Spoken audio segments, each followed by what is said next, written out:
Good afternoon, Vice Chair and Committee.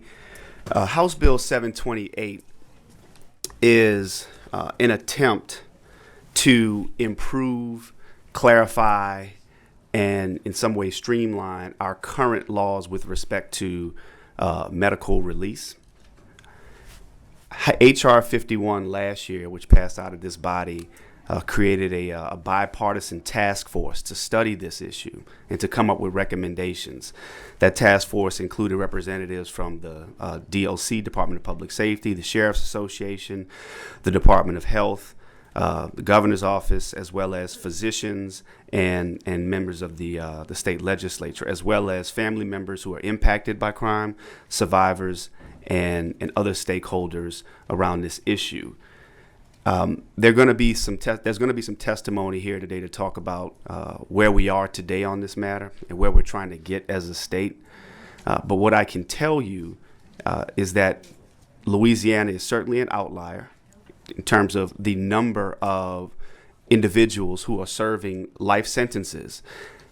And what that does as a result is it contributes to the high number of people who are well along in life in terms of age, as well as sickness or other medical issues.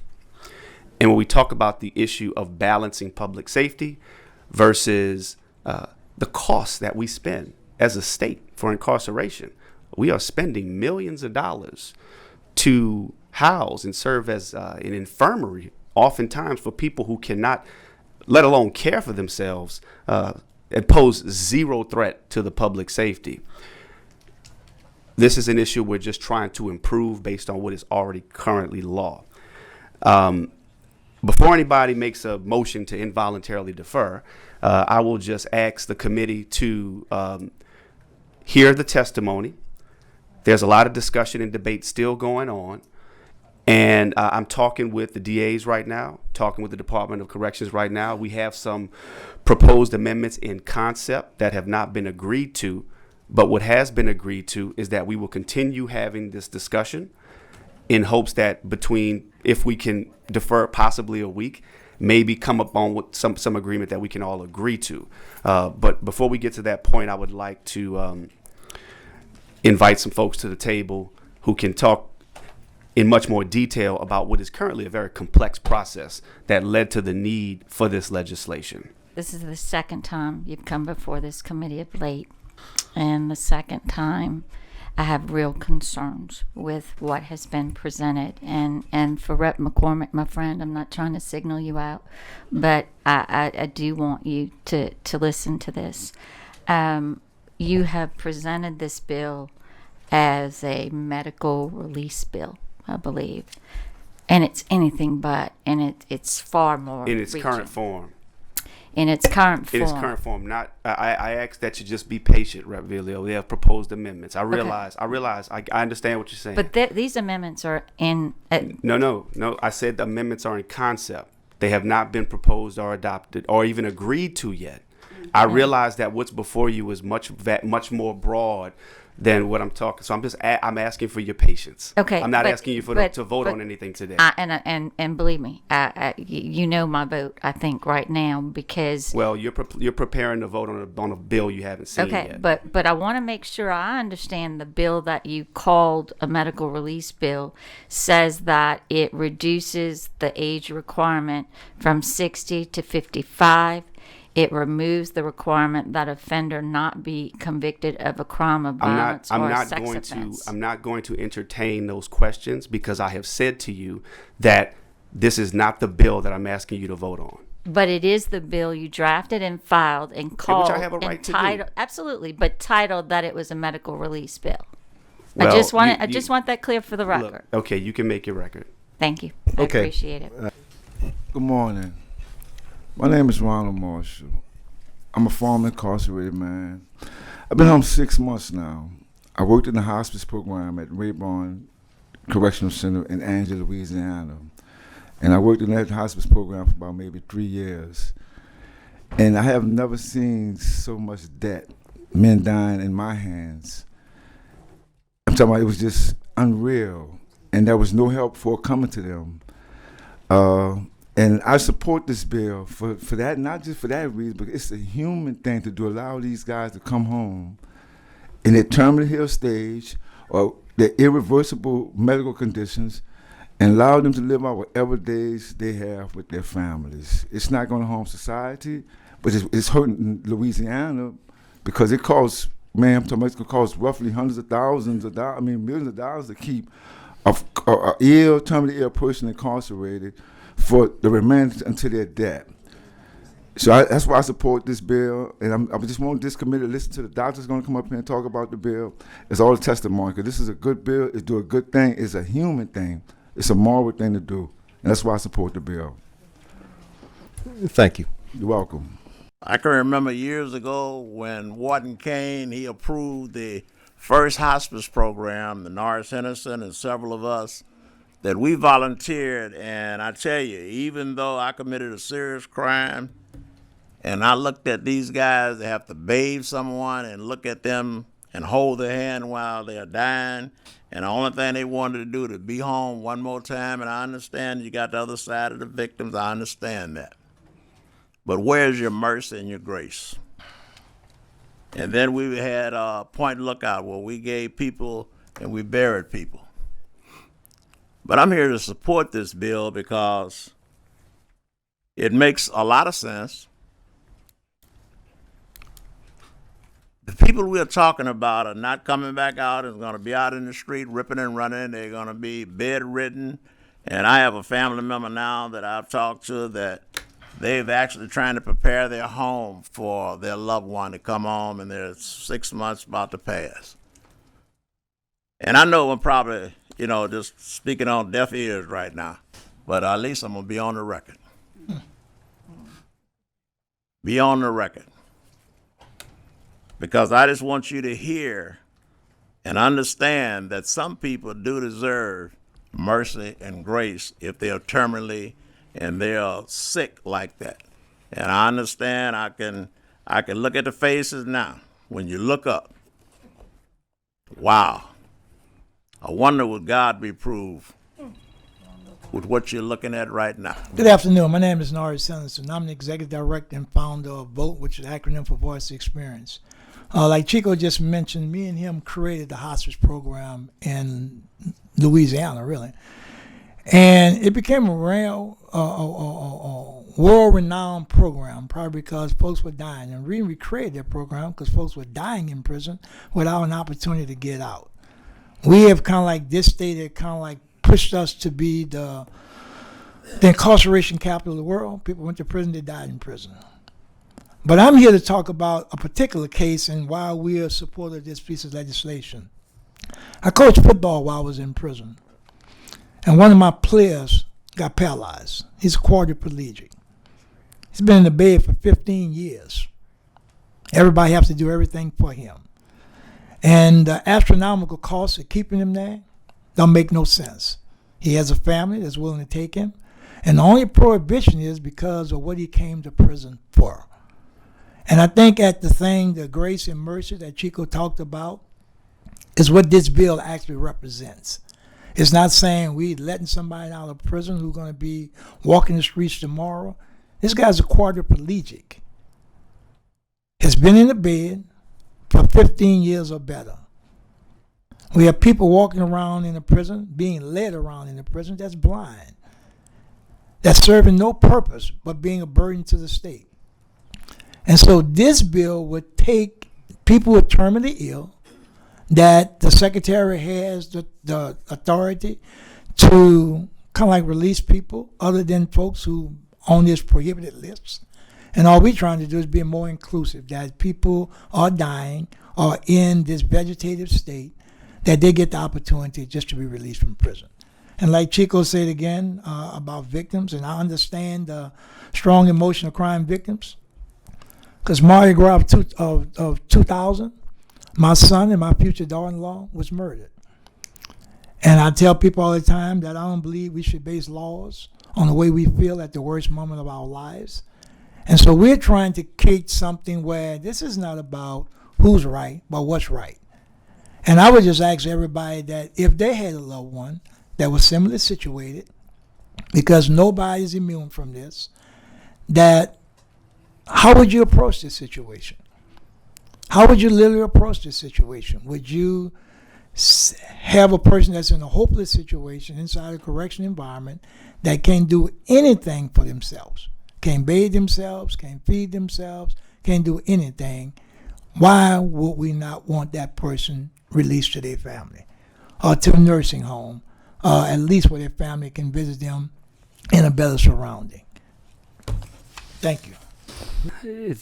I've seen the hospice at Angola. I've seen it, and I think if it's kind of breathtaking, Dunn, is to see that you're just watching people dying and people trying to care for these people as they're dying, and what you didn't, I mean, and you mentioned astronomical medical expense. That is something that I'm not sure that even members of the committee are even aware of. That this is 100% paid for by out of the Department of Corrections budget. This care for people, and I just have a belief that if people were to actually see this in person, you would understand that you're not releasing people to go out and live. You're releasing people to die. Exactly. Hello, Matthew Foster. I'm an attorney. I work and live in New Orleans. I was a member of the HR 51 task force that was the precursor to this bill. In my experience, as an attorney, I can tell you that the current process for medical release is needlessly confusing. It's cumbersome, and it's really not working overall. As somebody has already mentioned, the cost, to put an actual number, the state of Louisiana is spending nearly $100 million every single year housing terminally ill and permanently disabled and elderly people in the prison system. So this is a massive problem, and I think the goal really should be to ensure that all of those individuals that we can identify as medically eligible are at least put before a committee for release or committee for parole, medical parole, so they can be evaluated and decide what the public risk is on an individual case-by-case basis, address any impact on victims that might need to be addressed, and start getting people actually moved out, transferred, and get an effective system put in place. And this bill would do a lot to make the entire release process more effective, more efficient, more transparent. And so I'm very much in favor of it, and hope that it passes. Hi, my name is Monica Dond. I'm an internal medicine physician working at University Medical Center in New Orleans. Working at University Medical Center involves caring for a multitude of incarcerated patients. Over my 14 years caring for this population, I have diagnosed innumerable patients with terminal diagnoses and have cared for many of those who have been rehospitalized due to those very diagnoses. As a physician, I treat all patients as human beings, regardless of their criminal records. Unfortunately, there is a stark contrast to the care our incarcerated patients receive at the end of their lives compared to the rest of the population. Patients in the community who are eligible for hospice or other assistance are immediately offered services that they could even transition to directly following hospitalization. These are services we would all desire for our own family members suffering from severe disease. Many of our incarcerated population patients are elderly, require significant assistance with minor activities such as bathing, toileting, and eating, and have constant pain related to their diagnoses.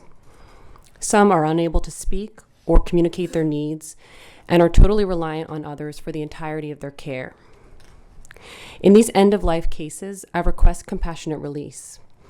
In my over decade-long career, I have yet to encounter a case where this process is straightforward or transparent in any way. Based on conversations with colleagues over the years, my confusion regarding this process is not unique. At discharge, patients may have a compassionate release process started, though what this actually means for them is totally unclear. It is difficult to understand the rationale behind complicating or delaying the release of a person who is terminally ill or severely debilitated. Please vote yes on HB 728 to allow this process to be both efficient and dignified. I'm Dr. Anjali Niyogi, and I'm a physician also at University Medical Center in New Orleans, where I take care of patients who are currently incarcerated. I'm also the founder and director of the formerly incarcerated Transitions Clinic in New Orleans and take care of people who have been released from incarceration.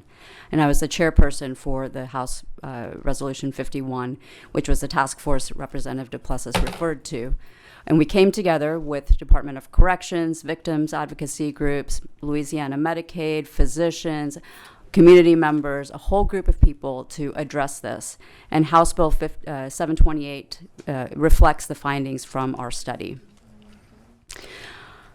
I started caring for people who are incarcerated and got into this idea of medical release and compassionate relief, just like Dr. Dunn did, working with patients who are at the end of life. We see so many people coming in from Louisiana prisons into our facility who are unable to care for themselves, who are unable to get out of the bed to the toilet on their own without assistance.